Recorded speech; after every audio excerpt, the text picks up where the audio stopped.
Iyo Yesu yaje hari ikintu akora ibintu bigakoreka. Shaka kukwifuriza kuko hariho ibyiringiro, kuko naho igiti cyatemwe cyakongera kigashibuka.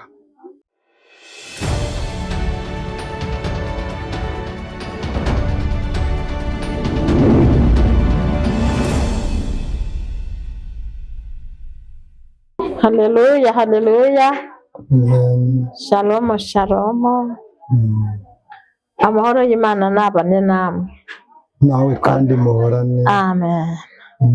Turi hano kuri kamera, twaje ku bakunzi bacu, abadukurikiye muherereye hose, mwaba mu gihugu, mwaba hanze, mu migabane y'isi, mwiyumve mwikaze, turabakiriye mu izina rya Yesu.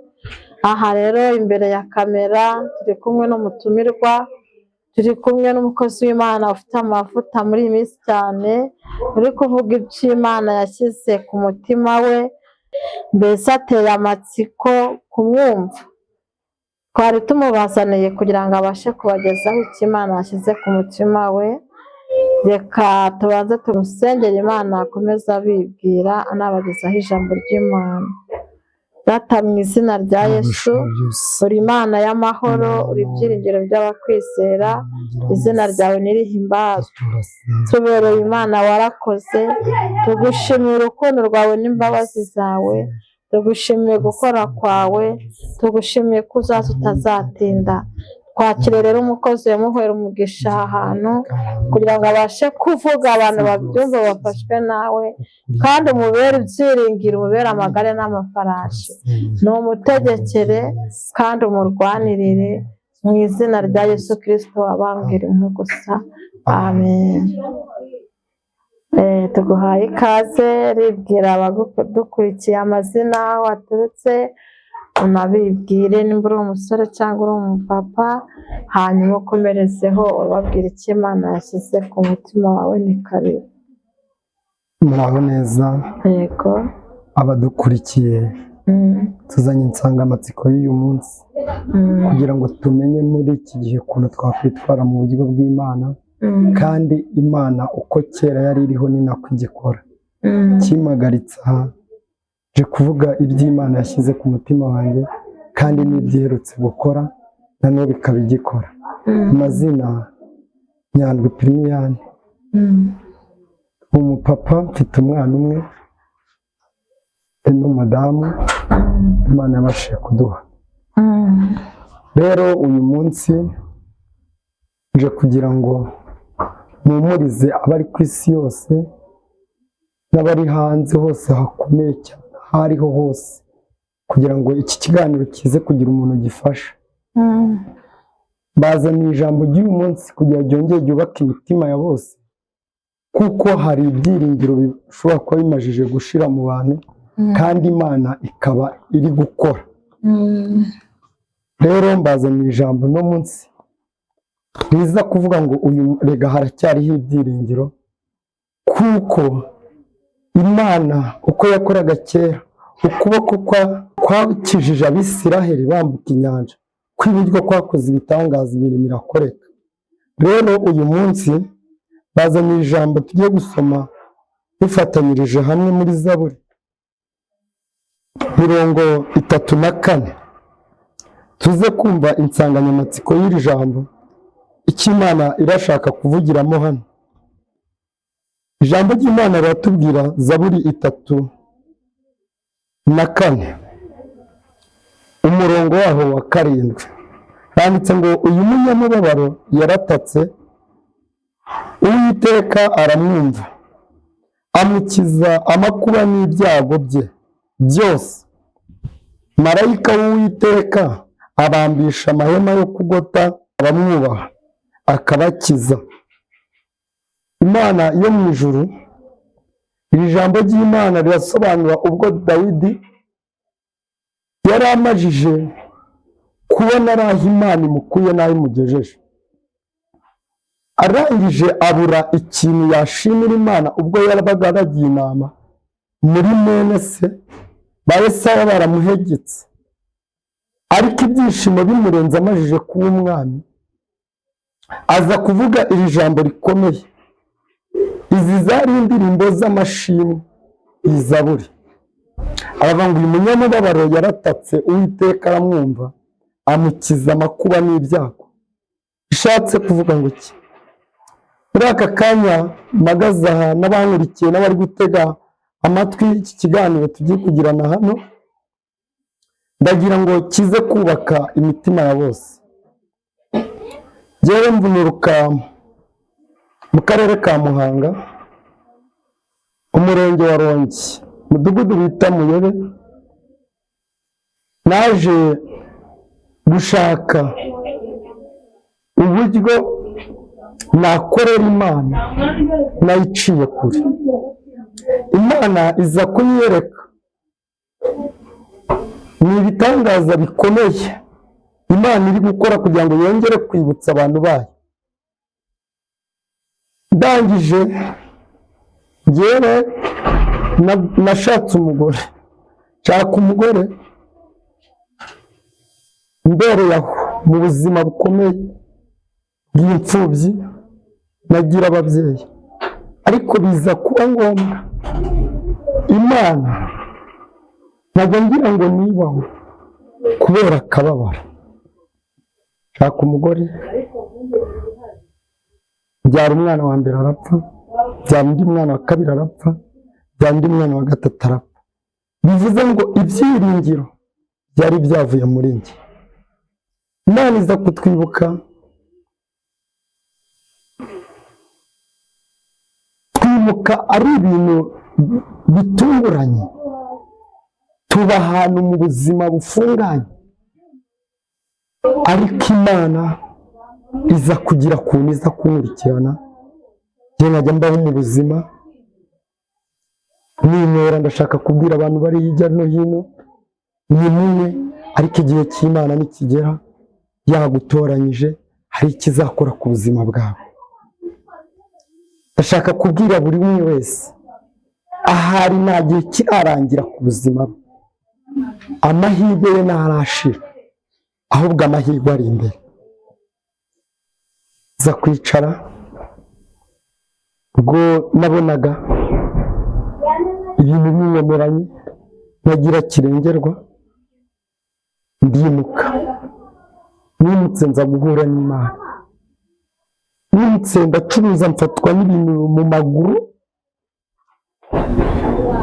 Uno munsi ndashaka kubaganiza ukuntu mushobora kuba benshi hari ibintu byatubaza tutabifitemo uruhare.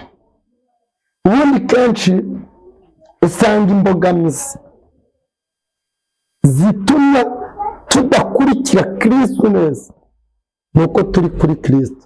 Turi muri Kristo hari icyakoreka. Ubundi kenshi Bibiliya itubwira ko muri Isiraheli niho hari agakiza, abanyamahanga nta gakiza twari dufite, ahubwo Pawulo niwe yabashije gushyira ubutumwa bwiza ko bwanditswe na Kristo mu banyamahanga. Imana twebwe twaje gusanga agakiza nubwo kari muri Isiraheli, twebwe n'ibihugu bya Afurika impande n'impande hari ikwiza ry'imbaraga mbi zakomotse muri twe biturutse mu gisekuru, kandi ugasanga izo mbaraga zirimo kubangamira benshi. Ugasanga umwana avutse atazi icyo yubakiyeho kuri iki gihe. Ndashaka kukubwira uyu munsi kuko ibyawe Imana ije kubishyira ku karubanda kugira ngo bigaragare, ubashe kubona Yesu, ubashe kubona icyo Imana yagukorera ku mutima wawe. Ndangije ndicara. Kenshi bantu muri hirya no hino kunda kwicara mukabona ibibazo biri kuba, biri gupfusha abantu, ibintu bikabaniga n'imuzi impamvu, ukabona ikibazo, ibintu biri kuza bikagutera n'imuzi impamvu, ukarara ubura ibitotsi n'imuzi impamvu. Nuko hari imbaraga zishobora kuba zikugose weho utaramenya. Si uko iki kibazo twakikururiye, ahubwo Pawulo yabivuze neza abibwira Efeso, aravuga ngo natwe ku bwa kavukire twaraba kugirirwa umujinya n'Uwiteka, ariko Imana ikunda abayo izagukurikirana nimba ari n'icyo yakuvuzeho. Ndangije bicara, biba ngombwa ko nza gusenga Imana, ariko si njye wabyifashijemo. Ndagiye kubona curuza ahantu, numva ibintu birashanyaraye mu maguru, kandi ubwo nari nimutse nafite umwana, ndabibona bishanyaraye, ndyama muri butike bikansohoramo, hasohoka amaguru ashanyaraye. Kenshi kugira ngo menye ko imbaraga zangose, naricaraga nkumva ko abo ducuruzanya mu ikaritsiye aribo babikoze, ariko si baribo. Shaka kukubwira ukuri, kuko ushobora kuba urenganya kenshi, cyangwa se ukaba usenga, cyangwa se ukaba ugenda, ariko utazi ibintu bikwirukaho. Imana iza gukora imirimo n'ibitangaza. Ndimuka mva aho nacururizaga, ngeze ahantu muri Kamonyi aho bita ku Masuka, bari naho mbarizwa. Nza kwicara, uburwayi bwaranyishe n'abasibye, nzi ko nazongera kugira ibyiringiro muri, nzi ko nazabona umwana. Ndangije ngiye kubona numva ibintu bishanyarara cyane, njya kwicuca mu byuma, nzenguruka ikoma, zenguruka amavure yose, buri ndwara. Ariko iyo ndwara ntiyari kuboneka. Izi mbaraga turwana nazo ni imbaraga zitaboneka, ariko izi mbaraga iyo usenze ukizera Imana, Imana irazimenagura. Ndangije ndasenga, itangaza byabaye 2024 ku itariki 8, nibwo nagiye mu rusengero bita Inkuru Nziza, ariyo paruwasi ya Kamonyi. Ndagenda ninjiramo, nararembye, ari umuntu ndaritse, njye nari ndi umunyagatolika ninywera nazi byari byo. Ndagenda ngeze mu nzu y'Imana, buri umuhanuzi yikojeje mu bicu, arambwira ati wowe wicaye inyuma, hari icyo Imana igushakaho. Bene data, mugire ibyiringiro. Abumvaga byaranze kubura urubyaro, Uwiteka ararutanga. Naje ngiye kubona umugabo avuze ati, umugabo yatutse i Kigali, bamwita Jarike, aravuga ati umva uko Uwiteka avuze. Arambwiye ngo aje kukubohora, arambwira ati nje kukubohora amaguru. Ndangije mbanza kugira ngo ni igitangaza gikomeye, kwa kantu tuvuka ntihakwemerera kuba wamenya umuhanuzi. Ahantu dukomoka ni agace karangwamo gusenga ari guke. Abarokore kenshi hari ayivugabutumwa ritarajya. Arangije arambwira ngo ikubohoye amaguru, kandi n'ikimenyimenyi iguhaye umwana. Ndangije ntangira nambara imbaraga, hamwe ngo n'ikimenyimenyi umuryango wanyu ntujye usaza upfukeye. Ndibaza icyo kibazo cyane gikomeye, avuga ngo iyo umuntu ambonye ate katanze. Ndangije mpita ngira amatsiko yo gushaka Imana ivugiye muri we, ngira amatsiko yo kumenya Imana ivugira muri urwo rusengero, bitangaza bigakoreka. Njye imbere mpita nakira agakiza. Shakaga kukubwira ko aho uri nta kindi cyaza kumara umubabaro no kwakwegera Kristo. Haleluya. Ikintu cyose ni uko ugomba kwegera Imana. Ndangije ndicara, ndibaza, ndapfukama, manika ikiganza. Ndangije ndataha, biza gutuma ngera mu rugo. Igihe nakiriye agakiza, ndota mwiyerekwa. Ndangije mwiruka mu musozi wa byavugaga mu kirere, iyo yari karande. Ntuzajya gusenya iby'abandi wubaka imitima y'abandi nawe utarihera iwawe. Ndangije nzamutse umusozi, mbona imbwa n'ibisimba n'inka binyirukana, naho kundi naho nari nzirikiye ko ntazashyira umugongo. Ndangije Imana, ubwo nabyukaga mu gitondo njya ahantu mu butayu, mu bitaro by'Amashyiga byari bitarakingwa, bitarafungwa.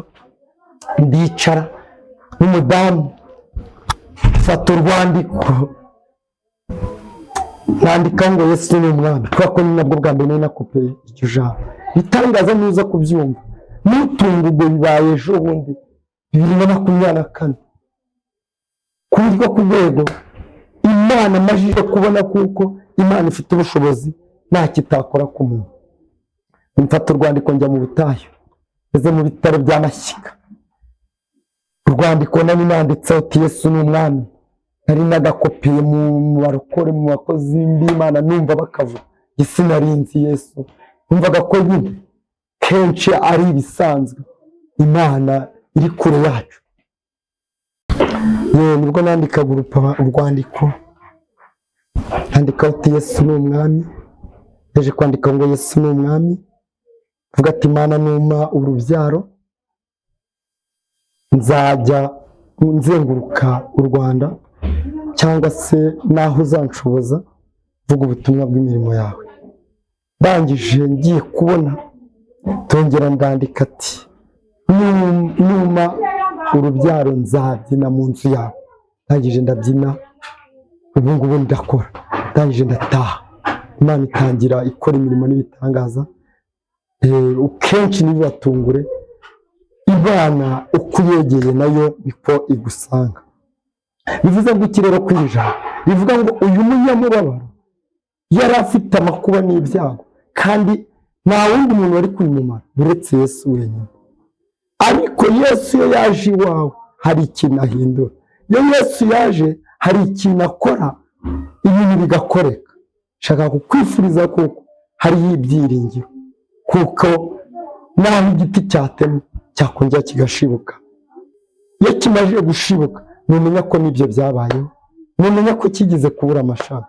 Shaka kubabwira ko rero abagikurikiye muze kumenya ko Imana iri mu ruhande rwabo, ko Imana yakoraga kera ni nako igikora, kandi Imana itanga imbaraga igatanga ubushobozi. Rero ikiganiro cyanjye nari mbahaye muri aka kanya kibubaka imitima kugira ngo buri wese aze gushobozwa n'Imana, kandi Imana ize muri we yakira agakiza, nibwo Imana izamushoboza ikamuneshereza. Amen. Abadukurikiye murakoze cyane kudukurikirana, kandi mbibutsa ko mugomba gukora subscribe, share ndetse na comment kugira ngo ibiganiro byose tubagezaho mujye mubirebera ku gihe. Murakoze cyane, turashimira uyu mukozi w'Imana tugejeje ijambo ry'Imana. Nizere ko ribafashije kandi riraza kubagirira akamaro mu buzima bwanyu. Murakoze cyane.